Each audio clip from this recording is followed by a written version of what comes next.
വിഷ്ണു. വേണ്ട, ഞാൻ നിങ്ങളുടെ മകൻ വിഷ്ണു അല്ല. ഇനി അങ്ങനെ വിളിക്കണ്ട. ഞാൻ ഈ നിൽക്കുന്ന മാഷിന്റെ മകൻ ഉണ്ണിയാ. ഒരു തെറ്റും ചെയ്യാത്ത ഒരു പാവം പെൺകുട്ടിയെ നിങ്ങൾ കൊന്നില്ലേ? അന്ന് മരിച്ചത് സ്വന്തം മകനാന്ന് കരുതിയാ മതി.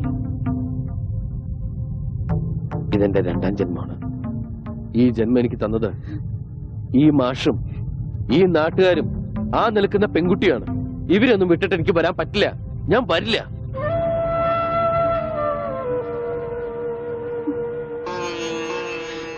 പോയിക്കോ. ഇനി നമ്മൾ തമ്മിൽ ഒരിക്കലും കാണണ്ട. Okay, relax relax. നിനക്ക് ഇഷ്ടമുള്ളിടത്ത് നിനക്ക് ജീവിക്കാം. അതിനുള്ള പ്രായവും പക്വതയും നിനക്കായി. പക്ഷേ എനിക്കും ചില അവകാശങ്ങളൊക്കെ ഉണ്ട്. ഞാൻ നിന്റെ അച്ഛനാണ്. നിന്റെ ജീവിതത്തിൽ ഒരു ദിവസമെങ്കിലും എനിക്ക് അവകാശപ്പെട്ടതാണ്. ആ അവകാശത്തിന് വേണ്ടിയാണ് ഞാനിപ്പോ വന്നത്. വെറും ഒരു ദിവസത്തേക്കെങ്കിലും നീ എന്റെ മകനായിട്ട് എന്റെ കൂടെ വരണം. ഇല്ലെന്ന് പറഞ്ഞില്ലേ? എന്തൊക്കെ പറഞ്ഞാലും ശരി, എന്നെ ഇവിടുന്ന് കൊണ്ടാ പറ്റില്ല. വെറുതെ വാശി പിടിക്കരുത്. എന്നെ നിനക്കറിയാലോ. മനസ്സിലൊന്ന് ഉറപ്പിച്ചിട്ടുണ്ടെങ്കിൽ അത് ഞാൻ ചെയ്തിരിക്കും. ഞാൻ വന്നത് നിന്നെ കൊണ്ടുപോകാനാണ്. കൊണ്ടുപോകുകയും ചെയ്യും. അങ്ങനെ നിങ്ങൾ കൊണ്ടുപോകുന്നുണ്ടെങ്കിൽ അതെന്റെ ശവമായിരിക്കും. മാഷേ, ഒന്ന് പറഞ്ഞ് മനസ്സിലാക്കി കൊടുക്ക്. മോനെ, എന്തൊക്കെയായാലും സ്വന്തം അച്ഛനല്ലേ വിളിക്കുന്നത്. തൽക്കാലം അദ്ദേഹം പറയുന്ന അനുസരിക്ക്. ഒരു ദിവസത്തെ കാര്യമല്ലേ. പിന്നെ ഞങ്ങൾക്ക് ഇവിടെ തന്നെ ഉണ്ടല്ലോ. കുട്ടി ധൈര്യമായിട്ട് പോയിട്ട് വാ. എല്ലാവരും നിനക്ക് വേണ്ടി പ്രാർത്ഥിക്കും. സമാധാനമായി പോയി വരും.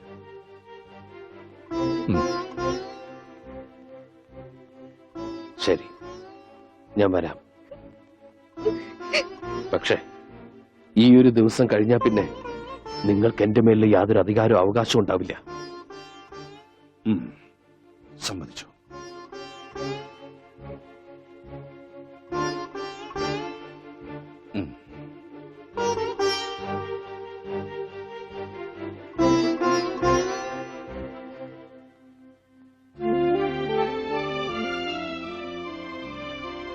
എല്ലാവരും എന്നെ ഇവിടുത്തെ ഉണ്ണിയായിട്ട് കണ്ടു. അമ്മുവിന് എന്നെ അങ്ങനെ കാണാൻ പറ്റൂ?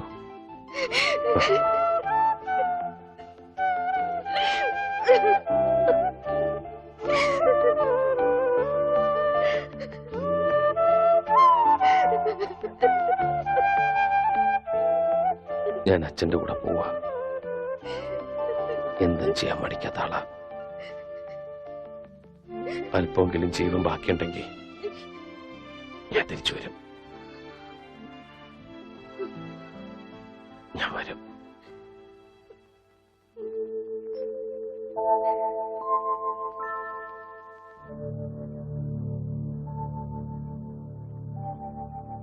അമ്മേ,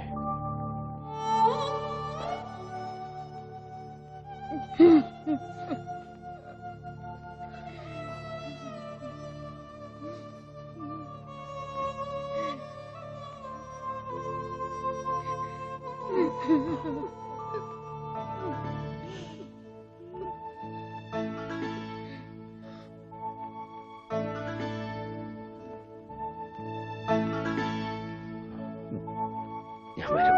പോയിട്ട്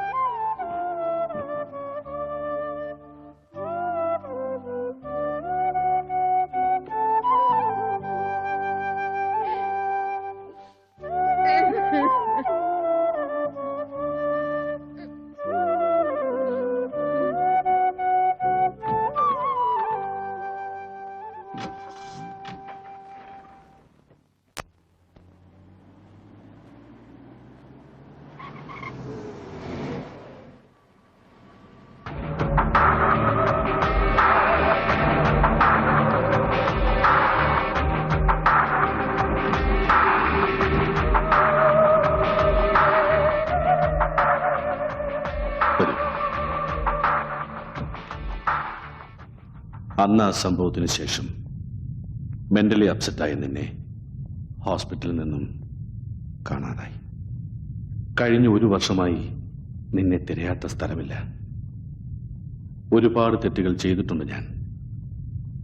എൻ്റെ സ്റ്റാറ്റസ്, ഇമേജ്, അതിൻ്റെയൊക്കെ പിറകെയായിരുന്നു ഞാൻ എപ്പോഴും. അമ്മയില്ലാതെ വളർന്ന കുട്ടിയായിരുന്നിട്ട് പോലും എനിക്ക് നിന്നെ സ്നേഹിക്കുവാനോ നിന്നെക്കുറിച്ച് ചിന്തിക്കുവാനോ സമയം കിട്ടിയിരുന്നില്ല. എൻ്റെ തെറ്റുകളൊക്കെ ന്യായീകരിക്കാനോ ഏറ്റുപറയാനോ ഞാൻ മുതിരുന്നില്ല. ഞാൻ ചെയ്തു കൂട്ടിയ തെറ്റുകൾക്കൊക്കെ ശിക്ഷ അനുഭവിക്കേണ്ടി വന്നത് നീയും പിന്നെ നിന്നെ സ്നേഹിച്ച ആ പെൺകുട്ടിയുമാണ്.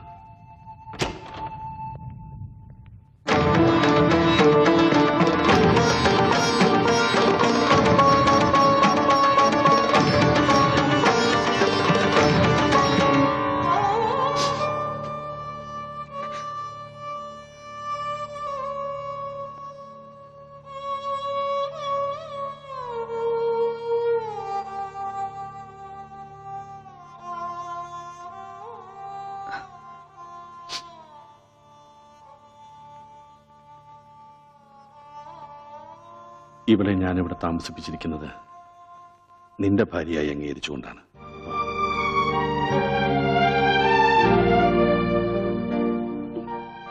ഇവളെ കൊണ്ടുപോകുന്നിടത്തൊക്കെ കൊണ്ടുപോയി കൊടുക്കാവുന്ന ചികിത്സകളൊക്കെ കൊടുത്തു. പക്ഷേ ജീവൻ മാത്രമേ നിലനിർത്താൻ സാധിച്ചുള്ളൂ. ഈ കിടക്ക വിട്ട് എഴുന്നേൽക്കാൻ ഇനി ഒരിക്കലും ഇവൾക്ക് സാധിക്കില്ല.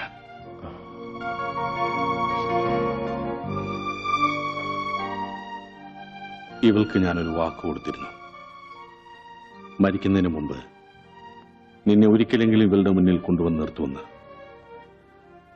ആ വാക്ക് ഞാൻ പാലിച്ചു.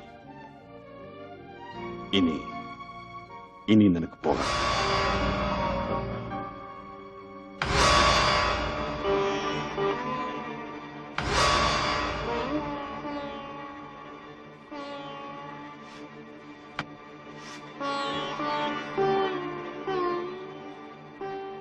ഉണ്ണിയേട്ടൻ, ഇപ്പൊ അതാ പേര് അല്ലേ? പറഞ്ഞു കേട്ടപ്പോ എനിക്ക് അവരൊക്കെ ഇഷ്ടായിട്ടോ. അമ്മോനെ എനിക്കൊന്ന് കാണണം. ഒരു ദിവസം ഇങ്ങോട്ട് കൂട്ടിക്കൊണ്ട് വരണം കേട്ടോ. എന്താ ഒന്നും മിണ്ടാത്തെ? ഞാനിപ്പോ ഒരു ഭാരമായിട്ട് തോന്നുന്നുണ്ടോ?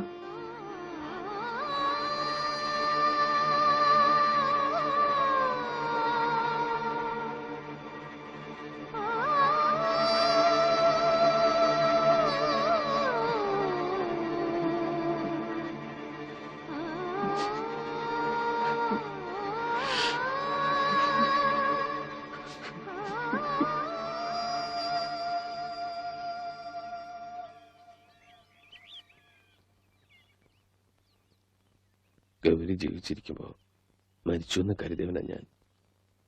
ഇപ്പൊ മരിച്ചു കഴിഞ്ഞിട്ടും കൂടെ ഉണ്ടെന്നൊരു തോന്നൽ.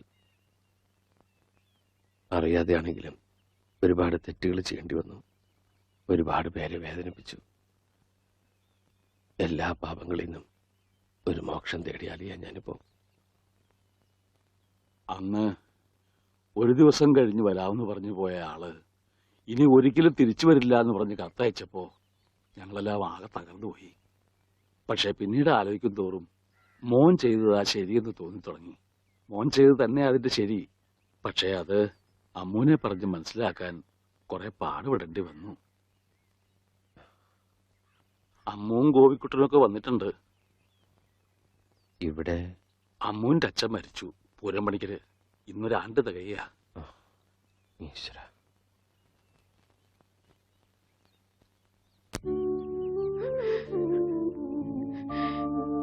അമ്മേ.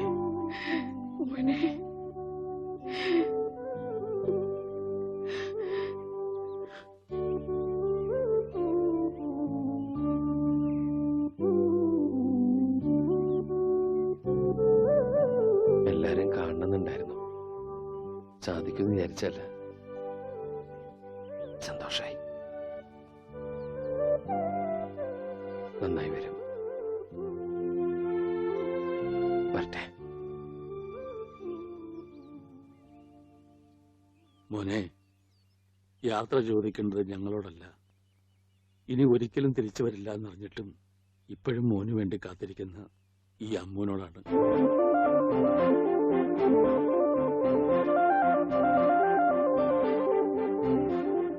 അവളോട് യാത്ര പറഞ്ഞിട്ട് പോകാൻ പറ്റുമെങ്കിൽ മോൻ പൊക്കോ.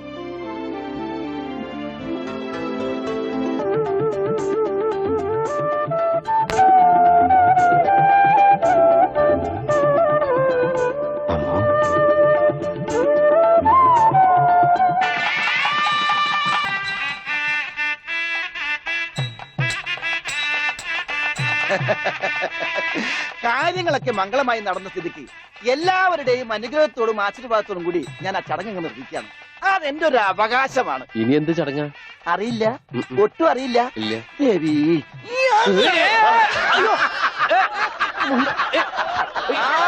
സാറേ സാറേ സാമ്പാറേ സാറിന്റെ വീട്ടിൽ കല്യാണം.